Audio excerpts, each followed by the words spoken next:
പാചകവാതക പ്രതിസന്ധി പരിഹരിക്കണമെന്നാവശ്യപ്പെട്ട് മഹിളാ കോൺഗ്രസിന്റെ നേതൃത്വത്തിൽ വീട്ടമ്മമാർ അടുപ്പുകൂട്ടി സമരം നടത്തി. തിരുവനന്തപുരത്ത് കവടിയാർ BP ഗ്യാസ് ഏജൻസിക്ക് മുന്നിലായിരുന്നു സമരം.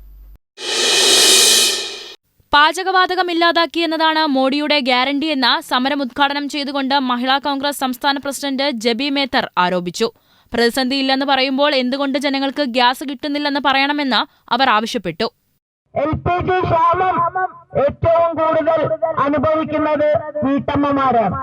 കഴിഞ്ഞ ദിവസം പാർലമെന്റിൽ KC വേണുഗോപാൽജിയുടെയൊക്കെ നേതൃത്വത്തിൽ MP-മാർ കഴിഞ്ഞ 4 ദിവസമായി സമരം നടത്തിയിട്ട് പോലും ഇതൊന്ന് ചർച്ചയ്ക്ക് പോലും എടുക്കാൻ ഈ ഗവൺമെന്റ് തയ്യാറായിട്ടില്ല എന്നുള്ളതും ഒരു യാഥാർത്ഥ്യമാണ്. ബ്ലോക്ക് മണ്ഡലം തലങ്ങളിലും അടുത്ത ദിവസങ്ങളിൽ അടുപ്പുകൂട്ടി സമരം സംഘടിപ്പിക്കുമെന്ന് ജബി മേത്തർ അറിയിച്ചു. KPCC general secretary R. Lakshmi, ജില്ലാ പ്രസിഡന്റ് ഗായത്രി V. നായർ, സംസ്ഥാന ഭാരവാഹികളായ L. അനിത, ഷാമില ബീഗം, ദീപ അനിൽ എന്നിവർ നേതൃത്വം നൽകി. ജീവൻ ന്യൂസ്, തിരുവനന്തപുരം.